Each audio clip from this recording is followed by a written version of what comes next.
O Sindicato dos Rodoviários de Sorocaba e região completa 70 anos em 2024.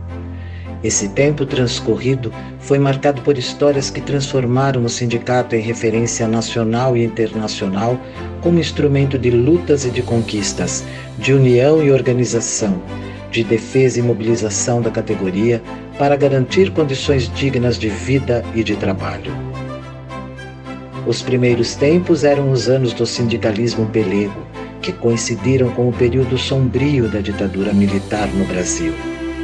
A categoria rompeu com a submissão aos interesses patronais em 1986 e iniciou uma transição que, 3 anos depois, veio inaugurar um novo modo de atuação sindical. Nós estávamos saindo naquela época, saindo do final da ditadura, o movimento sindical era todo aniquilado e começou a retomada na região do ABC, inclusive o presidente Lula na época como presidente do Sindicato dos Metalúrgicos, e isso foi se espalhando para o estado inteiro, para o país inteiro. Foi quando nós entramos aqui em Sorocaba, primeiro sindicato aqui em Sorocaba que foi retomado pelos trabalhadores com a CUT foi os metalúrgicos, depois os três, nós fomos o terceiro sindicato naquela época lá a ser reassumido pelos trabalhadores com o apoio da Central Única dos Trabalhadores. A gente já sabia que não ia ser fácil, todo mundo tinha noção de que não seria fácil fazer uma luta, porque nós tínhamos acabado de sair de um regime militar, né, do tempo da ditadura, então a repressão do Estado era, vamos dizer assim, já era padrão, né? Então, qualquer órgão da segurança pública tratava qualquer movimento social ou sindical na forma da repressão mesmo, considerando a legalidade. Depois da Constituição de 88 regularizou muito a questão do direito de greve, tudo isso, mas mesmo assim ainda tinha aquela herança. O ano de 1986 entrou para a história do sindicalismo em Sorocaba, marcado pela truculência patronal e do poder público, por meio de uma brutal repressão policial contra trabalhadores e trabalhadoras que reivindicavam melhores remunerações e condições de trabalho. Repressão esta que se estenderia para o início da década seguinte. Nós tivemos greves violentíssimas em Sorocaba. Você está falando é verdade, nós tivemos a rota. Se puxar a história de 86, 88, a rota veio para Sorocaba para combater a nossa greve. Nunca se viu uma repressão tão forte daquele jeito. Foi o início do movimento aqui na área de transporte, né? Todas as polícias ameaçando o trabalhador, o prefeito da cidade, presidente da URBS, junto com a polícia na cidade, correndo atrás de trabalhador para prender. O período entre o fim da década de 1980 e início da década de 90 registrou novos enfrentamentos. A paralisação de 25 dias dos trabalhadores dos transportes de Sorocaba, entre junho e julho de 2017, entrou para a história como a maior greve dos transportes no Brasil, com vitória da categoria. Os próprios trabalhadores pararam, mas aí foi polícia, guarda municipal, né, esse esquema todo, e aí a diretoria do sindicato fazia rodízio para apoiar os trabalhadores, e foram 25 dias assim. A cada investida repressiva, os trabalhadores respondiam com mais união e mobilização. Novas táticas de organização foram adotadas para a categoria garantir resultados positivos. Não tem por que ter confronto com a segurança pública. Todos eles também, no nosso entendimento, também são alvo, né, de exploração. Então a gente achou uma estratégia de vamos fazer greves ou mobilizações inteligentes. E aí começamos a criar mecanismos, né, de não ter enfrentamento. A responsabilidade de um dirigente sindical, de um líder sindical, ela é muito grande, porque tem que saber a hora de parar. Ele não pode atuar pela emoção, tem que atuar pela razão, né, pela a estratégia que foi adotada. Não podemos atuar pela emoção, porque a emoção nos convida, né, a errar o tempo todo. A mobilização e a conscientização da categoria foram e são essenciais para manter a força do sindicato. Nós temos um trabalho constante, que a gente chama de trabalho de base. Nós estamos constantemente nos terminais, na porta das empresas, nas garagens, no setor de carga, que é o pessoal de caminhão, sempre conversando com eles. E a gente faz assembleias regulares, para sentar, conversar, discutir, mostrar a situação, mostrar para eles que para manter tudo isso que nós temos hoje depende da união deles. Como fruto da união, de boas estratégias e da combatividade, as conquistas vieram, uma após a outra. Cesta básica, participação nos lucros e resultados, planos de saúde e odontológico, redução da jornada de trabalho e assistência jurídica são alguns dos benefícios assegurados. E nesse ritmo de vitórias, os rodoviários de Sorocaba também conquistaram o maior salário entre os trabalhadores dos transportes do Brasil, superando até mesmo os das capitais. As coisas não começaram ontem, foi através de muito tempo de luta que a gente chegou e tem esse respeito da categoria, esse respeito nacional e também internacional pelos avanços que nós tivemos até hoje, né? Inclusive no quesito de melhores conquistas, melhores reajustes salariais, melhores benefícios para a categoria. Faz 23 anos que eu faço parte dessa direção e em todos os anos da campanha salarial nós não deixamos de ter um ganho real. Essa categoria é diferenciada no movimento sindical.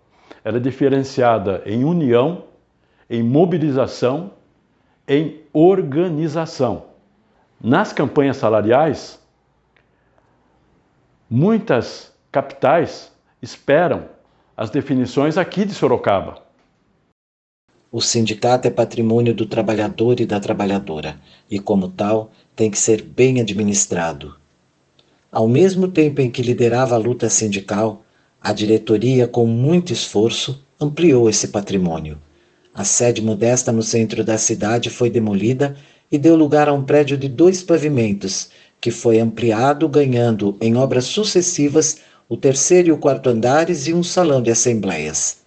Esses investimentos foram fundamentais para o futuro da entidade, já que sua diretoria, prevendo possíveis perseguições e perdas financeiras, investiu grande parte do dinheiro dos associados em bens imóveis, constituindo um patrimônio que garantiu sua permanência. Preocupado já como o sindicato ia sobreviver só com as mensalidades e o que poderia vir de alguns governos, a gente começou a investir no hotel, onde nós compramos um hotel, e o hotel era para quê? Para ter renda, para nós investir na luta do sindicato.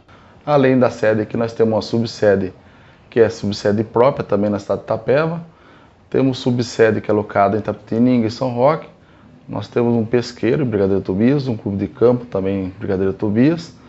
Temos um barracão onde a gente guarda os ônibus, aliás, o ônibus e os caminhões do sindicato, aqui no bairro Barcelona. E também temos a colônia de férias na Ilha Comprida. E além de tudo que os trabalhadores muito até nos elogiam, a bola da vez que é a farmácia, onde essa farmácia ela é vendida os medicamentos a preço de custo para todos os nossos associados e para algumas pessoas também, outros sindicatos que são filiados para poder estar comprando na farmácia com essas condições. Além da Farmacim, Farmácia do Trabalhador do Transporte, com remédios a preço de custo para a categoria, foi criado o Instituto de Gestão Social e Cidadania, com a estrutura de um espaço cultural para abrigar cursos e atividades culturais, esportivas e sociais. E chegou um momento que nós começamos a entender o seguinte: não é só conquistar acordos coletivos, não é o suficiente. Precisamos também de estruturar as questões físicas do sindicato, por exemplo, melhorar a sede do sindicato, e criamos um instituto para dar formação, qualificação. Tem que dar lazer, então temos no espaço cultural, lá tem lazer, tem vários tipos de esporte, formação, né, línguas espanhol, inglês e português para concurso, nós temos teatro, então uma série de coisas, artes marciais para vários segmentos da sociedade, por exemplo, temos teatro, artes marciais para pessoas surdas, para pessoas deficientes, para cadeirante. Mas como artes marciais? Tem, nós temos tudo. E agora estamos abrindo o curso para as pessoas que carentes, que precisam. Então, nosso sindicato, além de é um sindicato cidadão, é um sindicato social. Em paralelo às lutas trabalhistas, a categoria se fez representar na política. Todas as categorias deveriam, ou pelo menos as grandes categorias, ter seu representante.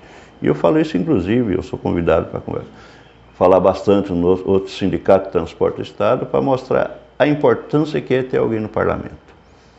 Além da gente discutir as políticas públicas para a cidade, a gente tem esse papel fundamental de ser esse elo entre os trabalhadores em transporte, a direção do sindicato junto ao poder público. De forma aguerrida, a categoria marcou presença nos embates em defesa da ex-presidente Dilma Rousseff na tentativa de combater a trama golpista que a tirou do cargo em 2016. E se empenhou em todas as mobilizações em defesa do presidente Lula, desde a sua prisão arbitrária até a campanha Lula Livre e a vitória épica nas eleições de 2022. Porque o que transforma a sociedade de uma forma mais ampla seria a questão da política. Então você tem que estar num partido político, né, que tem característica de representação dos trabalhadores. Nós somos a maioria aqui, ou todos nós somos filiados ao Partido dos Trabalhadores, que é o instrumento na qual você pode se envolver na política, se candidatar ou apoiar alguém para poder ajudar a transformação na sociedade como um todo. Porque a gente sempre teve uma linha aqui nesse sindicato que dizia o seguinte: a luta faz a lei, que era a gente procurar, através da nossa luta, da nossa união, a gente formular políticas onde que assegurasse os direitos da gente, né, dos trabalhadores, da categoria. Esse sindicato aqui, ele participou de todas as lutas políticas desde 1986. A partir dessa evolução natural, o sindicato encontrou oportunidade de estender sua atuação para novas pautas de ações de cidadania. Essas pautas incluem as lutas das mulheres por igualdade e contra todo tipo de violência. As bandeiras da comunidade LGBTQIA+, também são compartilhadas nesses novos tempos. Na verdade, nós temos uma representação, né, internacional de mulheres. E a gente trabalha focada nisso, né, em igualar a quantidade de mulheres e homens no trabalho. 50% ainda a gente não chegou, mas uns 40% ali tá nesse número. E como a gente tem essa representação internacional, essas outras entidades, né, que a gente também representa fora, é muito focado nisso, né, nesse tipo de trabalho. De representação feminina, contratação feminina.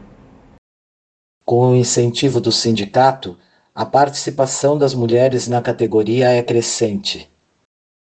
Meu pai ele trabalhava com caminhão quando eu era criança, né? Então eu tinha esse desejo de trabalhar com um carro grande. Eu sempre, né? E ele pegava a rodovia e eu sempre tive essa vontade, né? E quando eu trabalhava com transporte escolar, eu já queria enviar currículo para as empresas de ônibus. Mas infelizmente na época minhas crianças eram pequenas ainda e eu não tive essa oportunidade de estar fazendo isso. Então quando a empresa do ônibus transporte urbano me chamou, para mim foi assim algo que caiu do céu, um presente que caiu do céu. O sindicato cresceu e se expandiu a tal ponto que estabeleceu vínculos estratégicos com órgãos nacionais e internacionais do movimento sindical.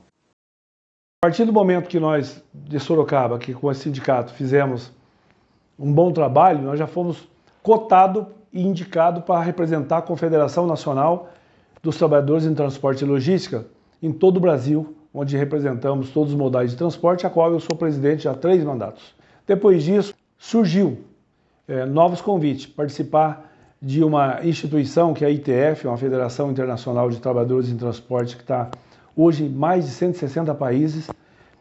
Aí eu fui indicado e fui eleito lá vice-presidente mundial da seção de transporte rodoviário. Lá eu vou indo para o 2º mandato agora. A FUTAC, uma outra federação internacional que abrange a América Latina e o Caribe, que é trabalhadores em transporte, portos, comunicação e pesca, também sou vice-presidente. Nada cai do céu, tudo a gente tem que ir atrás. Essa categoria foi atrás, lutou, conquistou, obteve vitórias e hoje é a referência que é no movimento sindical nacional e internacional. Para celebrar os 70 anos, e mais especialmente as conquistas das últimas 4 décadas, o Sindicato dos Rodoviários registra no livro Linha de Frente, A épica história dos trabalhadores dos transportes do Sorocaba e região, fortes e preparados. Sua trajetória na vanguarda dos movimentos populares e progressistas, em defesa da classe trabalhadora, dos direitos civis e da democracia. Esse livro é um documento histórico, ele é como um memorial da categoria, no sentido de contar de forma sedutora, do ponto de vista da leitura, um conjunto de histórias que traçam um painel de como a categoria começou e como chegou até aqui. E esta história se renova todo dia, a cada instante. Toda vez que um trabalhador ou trabalhadora dos transportes assume o volante e pisa no acelerador para começar mais uma jornada de trabalho, ou leva a família para descansar na colônia de férias, ou levanta a mão em uma assembleia para votar. É muito importante você estar do lado deles, porquanto sem eles você não tem um retorno, você não tem um amparo. O sindicato não é nada sem os trabalhadores não são nada sem o sindicato.